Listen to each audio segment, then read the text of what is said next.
दोस्तों एक बार फिर हम हाजिर हैं जम्मू कश्मीर की 10 बड़ी और अहम खबरों के साथ। ऐसी खबरें जिनसे सीधा है आपका सरोकार। आपका मेजबान मैं हूं विशाल आजम। महराज मलिक पर हाईकोर्ट में बहस पूरी हो चुकी है। पब्लिक सेफ्टी एक्ट यानी पीएसए मामले में समाअत हुई और यह समाअत मुकम्मल हो चुकी है। अदालत ने इस बारे में फैसला महफूज रखा है। तो महराज मलिक पर पीएसए मामले में सुनवाई पूरी हो गई और दोनों फरीक की दलीलें सख्त होने के बाद सुनने के बाद अदालत ने अपना फैसला महफूज रख लिया है। समाअत के दौरान बहुत तफसील से बहस के बाद अदालत ने तमाम जो इससे मुतल्लिका फरीक हैं उन्हें 1 हफ्ते का वक्त दिया है। अगर कोई लिखित या रिस्पांस या ज्यादा एडिशनल डॉक्यूमेंटेशन करना चाहता है तो उसे यह इजाजत होगी। अब इंतजार करना होगा कि फैसले में क्या होता है। भारतीय राष्ट्रीय कांग्रेस की युवा इकाई यानी युवा कांग्रेस यूथ कांग्रेस ने श्रीनगर में मुकीम कांग्रेस भवन के बाहर विरोध प्रदर्शन किया। इस दौरान युवा कांग्रेस के जो सदर है यासिर मांडू, उन्होंने मीडिया को खिताब किया। यासिर मांडू ने इल्जाम लगाया कि कुछ दिन पहले बीजेपी कारकुनों ने कांग्रेस के हेडक्वार्टर पर हमला किया था और इंतजामिया ने उन्हें प्रोटेक्शन दिया। उन्होंने कहा कि जब युवा कांग्रेस यानी यूथ कांग्रेस ने बीजेपी कार्यालय का घेराव करने की कोशिश की तो एडमिनिस्ट्रेशन ने उन्हें रोक दिया। बीजेपी के चंद लोगों ने हमारे कांग्रेस हेडक्वार्टर पे हमला किया। एडमिनिस्ट्रेशन ने उनको फैसिलिटेट किया यहाँ आने तक। हम उम्मीद करते थे कि आज भी एडमिनिस्ट्रेशन जो है वो हमारा भी साथ देगी, लेकिन आपने देखा कि हमको गेट पे ही रोका गया। हमको बीजेपी के दफ्तर का घेराव नहीं करने दिया गया। जहाँ तक सवाल है घेराव का, जहाँ तक सवाल है ये प्रोटेस्ट का, हम ये प्रोटेस्ट प्राइम मिनिस्टर्स ऑफिस की जो अपनी एक इंपॉर्टेंस हुआ करती थी 2014 से पहले, लेकिन जब से बीजेपी ने, जब से मोदी जी ने 2014 में गद्दी संभाली है, तब से हमारे जो पीएमओ की सॉवरेनिटी है, जो पीएमओ की इंपॉर्टेंस है, वो कॉम्प्रोमाइज हो चुकी है। और 2014 से पहले जो हमारा पीएमओ होता था उसके लिए जो सबसे टॉप प्रायोरिटी होती थी वो नेशनल इंटरेस्ट हुआ करती थी। लेकिन पोस्ट 2014 मोदी जी के लिए, बीजेपी वालों के लिए उनकी जो टॉप प्रायोरिटी है वो उनके पार्टी इंटरेस्ट है, वो उनके पर्सनल इंटरेस्ट है। मीरवाइज कश्मीर डॉक्टर मौलवी मोहम्मद उमर फारूक ने हबक की शाह हमदान कॉलोनी में मस्जिद बिलाल की नींव रखी। इस मौके पर वहां के लोग, उलेमा और समुदाय के लोग मौजूद थे। इस नेक काम के लिए लोगों को मुबारकबाद देते हुए मीरवाइज ने मस्जिद के बनने को सदक़े जारिया का सबसे बड़ा वसीला बताया। उन्होंने कहा कि रमजान के पाक महीने में इसकी नींव यानी इसकी बुनियाद रखना बहुत ही खास अहमियत रखता है।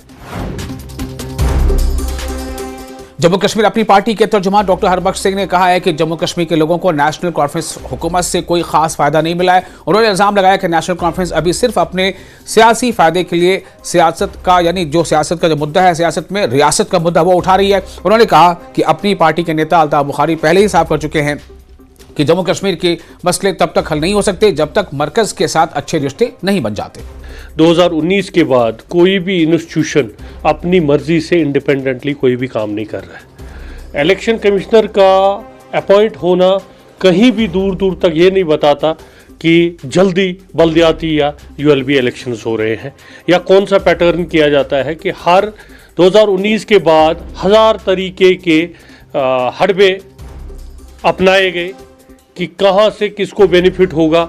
एक मैनिपुलेट किया गया, इलेक्शन को मैनिपुलेट करने की कोशिश की गई। आज भी अगर आप देखें, अगर बल्दियाती इलेक्शंस या पंचायती इलेक्शंस या बीडीसी का या डीडीसी का जो भी इनको करना होगा तो उसके लिए इलेक्टोरल रोल का रिवीजन बहुत ज़रूरी होता है, जो अभी तक नहीं हुआ। एक तरफ से एसआईआर हो रहा है, उसके अलावा डिलिमिटेशन का जो प्रोसेस है अभी तक कंप्लीट नहीं हुआ है।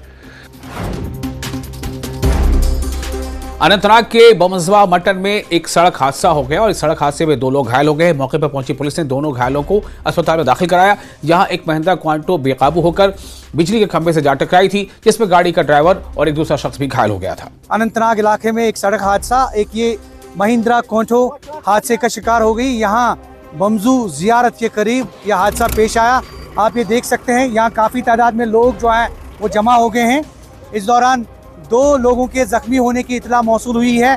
उन्हें जल्द से जल्द अस्पताल में दाखिल किया गया है और एसएचओ मटन मौके पे मौजूद है। आप देख सकते हैं तस्वीर में एसएचओ मटन भी मौजूद हैं यहाँ पे। इनकी पूरी टीम यहाँ पे मौजूद है और ये हालात का जायज़ा ले रहे हैं। और कहीं ना कहीं हादसे में जितने भी लोग जख्मी हो गए हैं उन्हें पहले ही अस्पताल में इलाज के लिए दाखिल कर दिया गया है। काफ़ी लोगों की तादाद यहाँ मौजूद हैं और जल्द से जल्द रेस्क्यू उनका जो है वो अमल में लाया गया। और उन्हें अस्पताल जो है वो पहुंचाया गया है। फिलहाल अभी जो इतलात मौसूल हुई है उसके मुताबिक ये जो हादसा जो है ये यहाँ पे खनबल पहलगाम रोड बमजू मटन के करीब यह हादसा रोनमा हुआ है और इसमें 2 लोगों के जख्मी होने की फिलहाल इतला मौसूल हुई है। काफ़ी तादाद में लोग भी जमा हो गए हैं। मकामी लोगों ने भी जल्द से जल्द इनकी मदद की और उन्हें पूरी तौर रेस्क्यू किया। और जैसा कि हमें यहाँ बताया गया है कि ये हादसा उस वक्त रोनमा हुआ जब ये महिंद्रा कॉन्टो गाड़ी जो है यहाँ एक इलेक्ट्रिक पोल से टकरा गई और इलेक्ट्रिक पोल से टकराने के बाद ये यहाँ दरियाई लिदर जो है यहाँ हादसे का शिकार होगी और यहाँ सड़क से गिर के ये दरियाई लिदर के किनारे पे ये आप गाड़ी देख रहे हैं। और फिलहाल अभी जो इतला मौसूल है उसके मुताबिक फिलहाल 2 लोगों के जख्मी होने की इतला मौसूल हुई है जिन्हें इलाज के लिए मकामी अस्पताल में दाखिल कर दिया गया है। जम्मू कश्मीर क्रिकेट टीम ने रणजी ट्रॉफी सेमीफाइनल में बंगाल को हराकर तारीख तो रकम कर ही दिया और पहली बार फाइनल में जगह भी बनाई है। सबसे शानदार मुजाहरा करने वालों में इंटरनेशनल लेवल पर मशहूर क्रिकेटर अब्दुल समद भी शामिल थे, जिन्होंने अपने साथियों के साथ मिलकर एक अहम और असरदार पारी खेली थी, जिससे टीम को एक बड़ी जीत मिली थी। समद जिन्हें IPL और कई बड़े घरेलू टूर्नामेंट में हिस्सा लिया है, उन्होंने अहम मौके पर टीम के लिए अपना कीमती अनुभव और धैर्य दिखाया।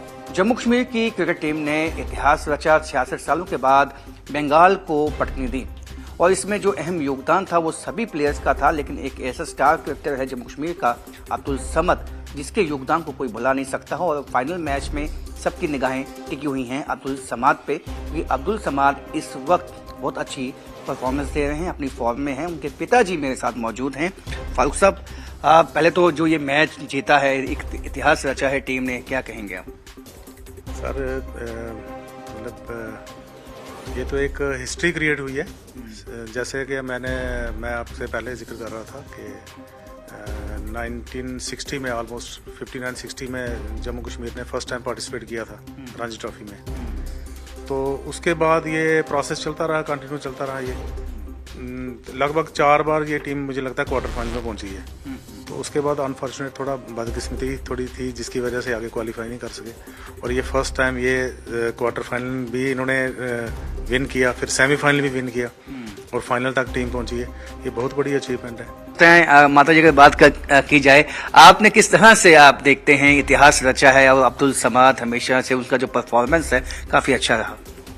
मैं तो यही कहूँगी, शुक्र है मेरे अल्लाह का कि उसने यहाँ तक पहुँचाया। तो फर्स्ट टाइम सुनने में आया कि टीम फाइनल में पहुंची है, तो एक तो माँ की दुआएं, सबकी दुआएं उसके साथ हैं, पूरी टीम के साथ हैं। तो उनके जो कोच हैं बहुत अच्छे हैं, तो बड़ा कोऑपरेट कर रहे हैं उनके साथ। तो बाकी यही है कि अच्छा करे, आगे भी फाइनल जीत के आए। तो टीम में बाकी भी सब प्लेयर है, सब आपके लिए आप माँ हैं और अपने बच्चों के लिए फाइनल से पहले आप क्या उनको कहना चाहेंगे? मैं तो यही उनको बोलूँगी कि अच्छा करो, अपने से तो बिल्कुल अच्छा करो। सब बच्चों के लिए दुआ करती हूँ, समद के लिए भी करती हूँ, सब बच्चों के लिए। वो समद मेरा बच्चा है, बाकी भी मेरे ही बच्चे हैं। मैं यही सोच के अभी तक चली हूँ, सबके लिए दुआ करती हूँ। जैसे मेरा बच्चा खेलता है, मैं दुआ कर रही हूँ, जब दूसरा बच्चा आएगा तो मैं यही सोच के चलती हूँ इसकी माँ भी दुआ कर रही होंगी इनके लिए। तो समूची टीम के लिए जो है एक तरह से दुआ यहाँ पे माँ के दिल से जब निकलती है बहुत दूर तक जाती है। तो अब ये सबकी निगाहें टिकी हैं कि अब जो फाइनल मुकाबला है रणजी ट्रॉफी का वो जम्मू कश्मीर की क्रिकेट टीम जीत कर आए और उसमें IPL खेल चुके समद जो है एक अहम योगदान दे सकते हैं और उनकी परफॉर्मेंस में खासकर जो है सबकी निगाह बनी रहेगी। कठुआ में रेलवे पुलिस ने बड़ी कार्रवाई करते हुए एक फर्जी टीटी को ट्रेन के अंदर से गिरफ्तार किया है। आरोपी टीटी चेकिंग के नाम पर मुसाफिरों से पैसे वसूल रहा था और खुद को वो अधिकृत यानी ऑथोराइज टीटी बता रहा था। खबर मिलने पर रेलवे प्रोटेक्शन फोर्स यानी RPF और GRP की ज्वाइंट टीम ने इसे पकड़ा और अब खबर यह है कि वो फिलहाल अब हिरासत में है। रमजान के मद्देनजर ओवर सेलिंग को लेकर उसे रोकने के लिए पापुर में ज्वाइंट मार्केट चेकिंग की गई। ये ऑपरेशन तहसीलदार के निर्देश पर food safety, revenue, municipal committee और पुलिस ने किया। नियम तोड़ने पर कई दुकानदारों पर जुर्माना लगाया गया और ऑफिशियल प्राइस लिस्ट को साफ साफ दिखाने की हिदायत जारी की गई। अफसरान ने इंतबाह दिया है कि ओवर सेलिंग यानी ज्यादा कीमत पर बेचने पर ऐसे लोगों पर कार्रवाई सख्त की जाएगी। मार्केट ड्राइव में 2-4 डिपार्टमेंट साथ थे। फूड डिपार्टमेंट था, लीगल मेट्रोलॉजी डिपार्टमेंट था, जम्मू एंड कश्मीर पुलिस साथ थी, म्यूनिसिपलिटी साथ थी और रेवेन्यू डिपार्टमेंट था। और आज जो हमने यहाँ पे ड्राइव की है उसमें हमने कुछ मीगर पेनलाइज किया है उन लोगों को जो अपना काम ईमानदारी से नहीं करते हैं, जो कमोडिटीज़ है वो हायर रेट्स पे बेचते हैं। और मैं उनको रिक्वेस्ट भी करता हूँ, ड्राइव भी करता हूँ, डायरेक्ट भी करता हूँ कि जो आप ये रेट्स हायर रेट्स पे बेचते हो दैट इज़ लीगली भी वो इनकरेक्ट है और मॉरली भी इनकरेक्ट है। तो अगली बार जब हम ड्राइव करेंगे उस टाइम पे हम एक हेवी पेनलाइज करेंगे और जो भी नेसेसरी एक्शन होगी अंडर लॉ वो उनसे ले लेंगे। रमजान का पाक महीना चल रहा है और इस सिलसिले में त्राल जिले की एक अलग ही रौनक वहां देखने को मिल रही है, रूहानी माहौल देखने को मिल रहा है। बाजारों में खरीद फरोख्त की वजह से काफ़ी चहल पहल है, लोग इफ्तार और सहरी के लिए ज़रूरी सामान खरीदने में लगे हैं। वहीं मस्जिदों और खानकाहों में खास इंतजाम किए जा रहे हैं। रमजान के सम्मान में त्राल के सभी होटल पूरी तरह से बंद रहते हैं, जो यहाँ के लोगों की मजहबी जज्बात और रिवायात को दर्शाते हैं। जो ये माह मुक़द्दस ये दिन चल रहे हैं माह रमजान के, बहुत चहल पहल है बाजारों में और ये बरकत सिर्फ माह रमजान की है। मैं अपनी तरफ से सिख बरादरी की तरफ से अपने भाइयों को लाख लाख मुबारक देता हूँ। और ये जो भाईचारा हमारा सदियों से कायम और दायम है, इंशाल्लाह अल्लाह ताला की मदद से ये हमेशा कायम और दायम रहेगा। इलाके त्राल में इस वक्त कोई रेस्टोरेंट या होटल तमाम बंद हैं। लोग अच्छे तरीके से मायसियाम को एंजॉय कर रहे हैं। मार्केट में भी चहल पहल है। बाकी जो ये सब्जी वगैरह है इनकी रेट थोड़ी ज़्यादा है, गवर्नमेंट को इसकी तरफ थोड़ी तवज्जो देनी चाहिए। चिनार कोर्स कुपवाड़ा जिले में ऑपरेशनल ड्यूटी के दौरान बहादुर कैप्टन अमर कुमार सिंह के सर्वोच्च बलिदान का सम्मान करता है। उनकी हिम्मत और लगन हमेशा प्रेरित करती रहेगी। चिनार वॉरियर्स बहादुर की बहादुरी और बलिदान को सलाम करते हैं। हम दुखी परिवार के साथ खड़े हैं, ऐसा कहा गया और उनकी भलाई के लिए कमिटेड हैं।